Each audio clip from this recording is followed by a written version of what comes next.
Não consigo tempo para me dedicar à prospecção de novos clientes. Eu lembro muito bem da minha primeira capacitação como consultor empresarial, lá pelos anos 90, e uma das coisas que mais me impactou foi quando o instrutor disse que consultoria não se vende.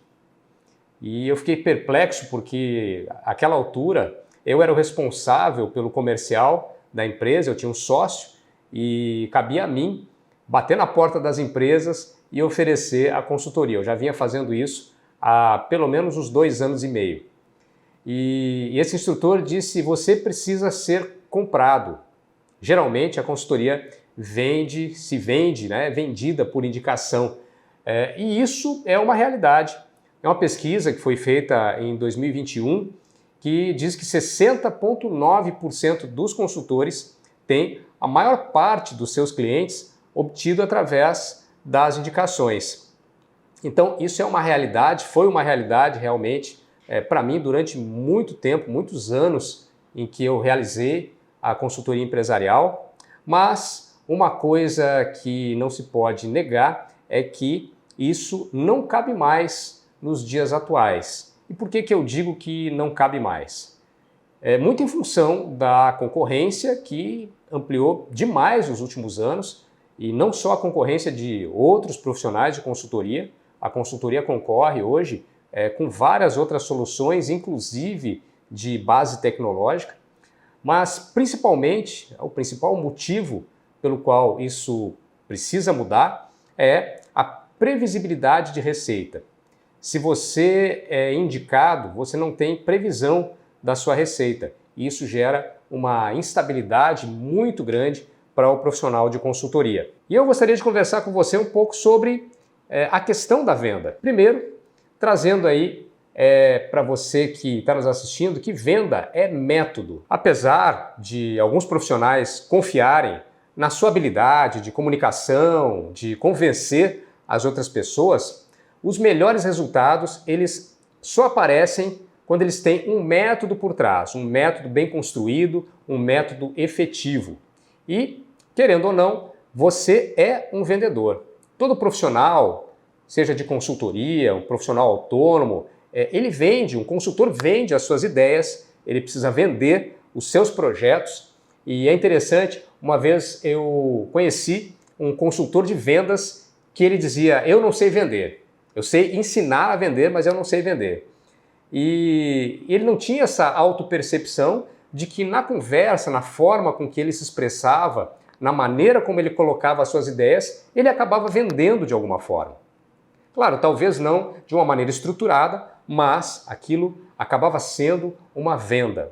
Nós vendemos a nossa imagem o tempo todo. Uma das coisas importantes que todo consultor precisa perceber é que o mercado ele evoluiu muito e não se pode mais subestimar o cliente sem estar devidamente preparado com um processo de venda, com argumentações por trás. É importante aproveitar as tecnologias disponíveis, elas podem te ajudar bastante, mas principalmente você precisa compreender como funciona o processo de venda, quais são as etapas que você precisa observar para que você faça efetivamente uma venda de qualidade. Eu queria conversar com você sobre esse processo, as etapas de venda da consultoria, a partir de uma ideia que hoje é bastante conhecida, bastante divulgada, que é o funil de vendas. O funil de vendas é muito usado no marketing digital, muita gente acha que inclusive é uma coisa muito nova, mas a filosofia por trás do funil de vendas, ela foi concebida lá em 1898, por um publicitário americano chamado Elmo Lewis. E ele estruturou, na época, o que se chamou de AIDA. Entendia que primeiro precisava de uma etapa de atração, depois despertar o interesse, as etapas tradicionais da venda e que hoje mudaram de nome, mas basicamente continuam as mesmas 4 etapas. E nós vamos falar sobre cada uma delas: a etapa de pesquisa, a etapa de prospecção, a etapa de conexão e a etapa de fechamento. Cada uma delas tem uma finalidade específica e quando você compreende como cada etapa se desenvolve, fica muito mais fácil de estruturar um método para vender.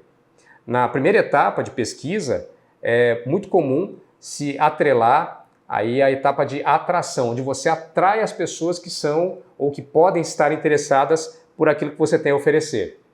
E aí, na etapa de prospecção, esse prospect, né, que ele até ali demonstrou um interesse, ele acaba virando o que a gente chama de lead.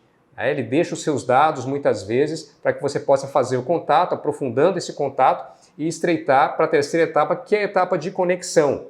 E aí ele passa a ser uma oportunidade. E na etapa de fechamento é que o profissional converte efetivamente essa oportunidade em um cliente através da venda. Então, vamos falar sobre essas etapas, essas 4 etapas, mas antes disso, eu gostaria de dizer para você que, apesar do método ser extremamente importante, todo método ele só funciona se ele for aplicado. E, para isso, existe um comportamento ou comportamentos por trás. E, geralmente, são esses comportamentos que travam a efetividade do método. Porque o comportamento ele muda para cada pessoa. Eu vou falar sobre cada uma dessas etapas e desses comportamentos que estão por trás, porque é extremamente importante que você compreenda qual o movimento você precisa fazer para superar cada uma dessas 4 etapas que eu comentei. Falando aqui então sobre a primeira etapa do funil de vendas, que é a pesquisa. Para que eu possa prospectar os clientes, eu preciso antes entender, e o objetivo dessa pesquisa é descobrir quais são as necessidades, qual é o perfil e qual a jornada de cada pessoa que pode se interessar por aquilo que eu ofereço, para que eu possa direcionar corretamente a minha comunicação. Então, no caso da consultoria, o consultor, com base no perfil que ele atende de empresas, de empresários, de acordo com o segmento que essa empresa atua, de acordo com o número de funcionários, ele começa a identificar algumas informações que são importantes. Eu lembro bem quando eu comecei o meu trabalho de consultoria, e como eu era o responsável por essa parte comercial, eu utilizava muito o catálogo das indústrias. O nosso foco era consultoria em qualidade e produtividade inicialmente. Nós gostaríamos de atender algumas empresas da área industrial, mas que tivessem um número mínimo de funcionários. Então, através desse catálogo, na época não existia, a internet não era tão desenvolvida, a gente não tinha tanta facilidade das informações, mas algumas fontes eram muito importantes para que nós fizéssemos um levantamento preliminar para que o contato, a energia gasta nesse contato, ela não fosse desperdiçada com quem não tinha perfil para comprar o serviço de consultoria. Então, os comportamentos, né, que existem por trás, que acontecem, que te levam a esse processo de pesquisa, eles podem ser resumidos, ou pelo menos enfatizados, em 3 aspectos. O primeiro deles é a própria busca de informações. Se eu tenho uma iniciativa de buscar, de ir atrás da informação, se eu sou realmente um garimpeiro aí de informações, eu vou atrás das principais fontes, das fontes mais interessantes, daquelas que podem me dar as melhores informações. Então, os comportamentos de ir até o cliente, muitas vezes conversar com esse cliente, outras vezes de buscar em outras fontes secundárias de informação, esse é um comportamento essencial para que eu possa obter as informações necessárias.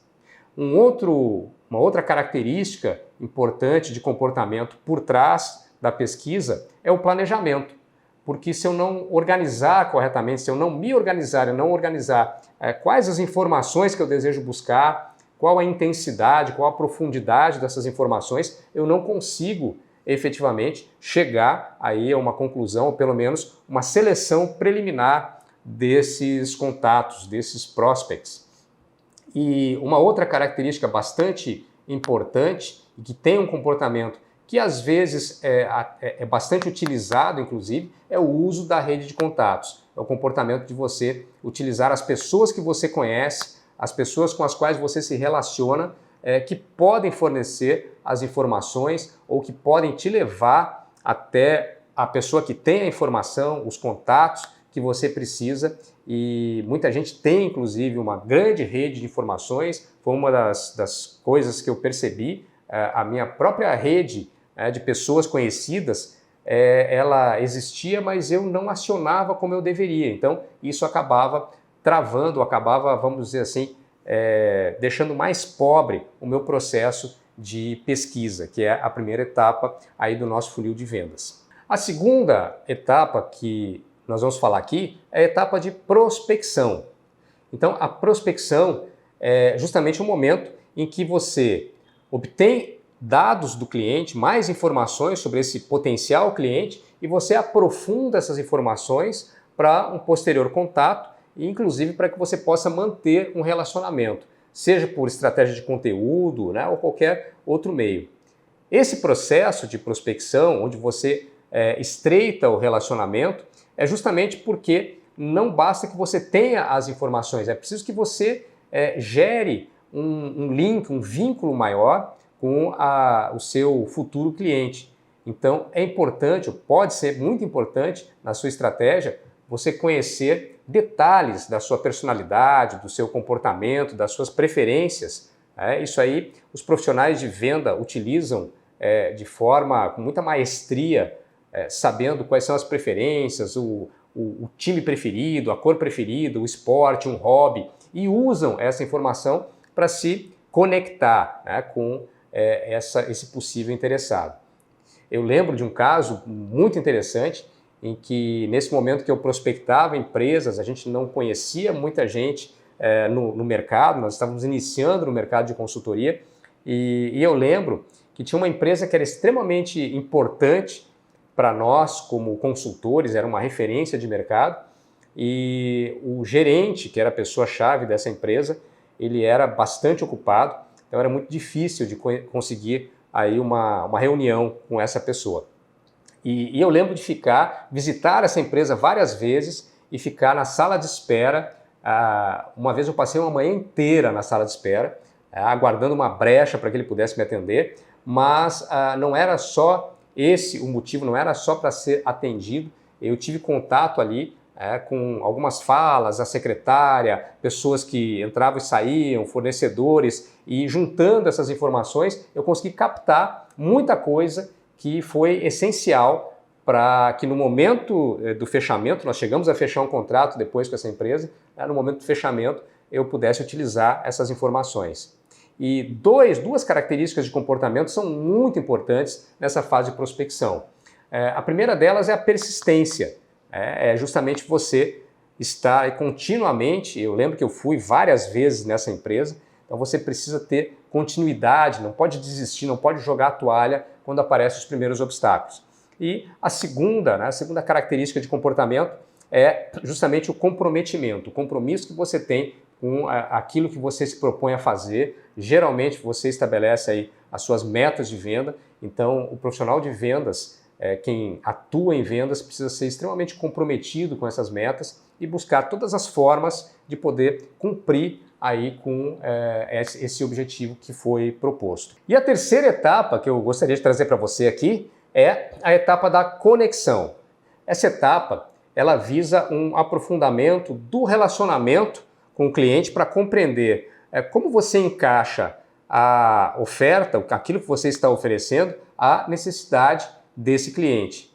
E isso, muitas vezes, é justamente o ponto que vai possibilitar a você fazer a correta argumentação da sua venda.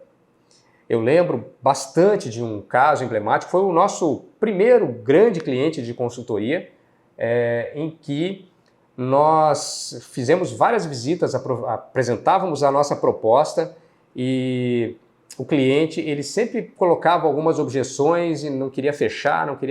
Veja, a gente não está na etapa de fechamento ainda, mas eu percebi que nós não conseguíamos caminhar para o fechamento da venda porque não havia sido gerada uma conexão. Ele não estava devidamente convencido que o que nós estávamos ofertando cabia como solução para os problemas que ele tinha na empresa. Então foi nesse momento que nós começamos a perceber alguns elementos importantes que nos levaram aí para uma argumentação correta e posteriormente conseguir fechar esse primeiro projeto. Foi um projeto de consultoria que durou 4 anos, um projeto muito importante aí na época para a nossa atividade de consultoria. E a grande característica por trás desse processo de conexão é justamente a capacidade de persuasão. São os argumentos que você utiliza, são as formas de você colocar esses argumentos, entendendo qual é a necessidade do cliente, a real necessidade e como a sua solução se conecta a essa necessidade. Então, a capacidade de persuasão, você utilizar estratégias específicas que atinjam aquele cliente que tem um perfil específico, é extremamente importante para que você tenha efetividade aí na sua etapa de conexão. E por fim, nós chegamos aí ao fechamento, a última etapa, que é a hora de fechar a venda. Muita gente faz uma apresentação brilhante, apresenta seus produtos, serviços, os benefícios, mas esquece de caprichar na hora do fechamento, ou aceita logo, né, as primeiras objeções do cliente ou as contrapropostas que o cliente vem a ter. E aí é muito importante, do ponto de vista comportamental, que você tenha foco em metas, você saiba aquilo que você quer dessa negociação, até onde você pode flexibilizar e aquilo que você não pode abrir mão. Quer dizer, tem as coisas mínimas dentro da sua proposta que você precisa manter. Também um outro ponto importante do ponto de vista de comportamento é a sua proatividade em fechar a venda. Você não pode deixar isso na mão do cliente. Muitas vezes se utiliza uma técnica de oferecer 2 modalidades de uma mesma solução para que ele escolha. Olha, você escolhe a número 1 ou a número 2, mas qualquer que seja a resposta, você acaba conduzindo aí para o fechamento. E o outro comportamento, outra característica muito importante comportamental que você precisa observar é a sua capacidade de argumentação. Então, entra aí o poder de persuasão, e você precisa exercitar essa capacidade de argumentação, inclusive mapeando preliminarmente quais são as possíveis objeções do cliente. E isso pode trazer aí uma argumentação mais estruturada para que você caminhe para o momento final da venda. E muitas vezes o profissional ele só encara que a venda está devidamente fechada quando o cliente ou assina o contrato ou faz aí o pagamento da primeira parcela, né? Até lá é luta, é batalha, né? O contrato ainda está caminhando dentro do processo. E tem muitos consultores que comentam que não tem tempo para vender, que não consegue dedicar o tempo necessário para vender os seus projetos de consultoria. Bom, nesse caso, qual é o grande problema aí? Se você não tem tempo para venda, você fica à mercê das indicações, ou seja, fica esperando o cliente lhe procurar para que você feche um projeto. Com isso, você não consegue sistematizar a sua entrega. E aí, ao não sistematizar a sua entrega, fica muito mais difícil desenvolver o projeto, você precisa dedicar mais energia para esse projeto, porque se o cliente chega sob demanda, você precisa desenvolver uma solução específica para ele. E isso certamente vai demandar muito mais energia da sua parte. E aí, quanto mais energia você entrega ao projeto, menos tempo você tem para vender, menos tempo sobra para dedicar à venda. Não sentiu o perigo, aí, o risco dessa armadilha? Porque se você não tiver o processo estruturado para venda, se você não dedicar tempo para vender, a sua receita até pode ser alta, você pode ter um bom faturamento, mas ele dificilmente será um faturamento previsível. Além disso, você vai ter que trabalhar muito mais do que precisa. Por isso que é muito interessante você dedicar tempo para a venda, para que você possa ter uma receita previsível, uma possibilidade de uma certa estabilidade, uma previsibilidade no seu faturamento.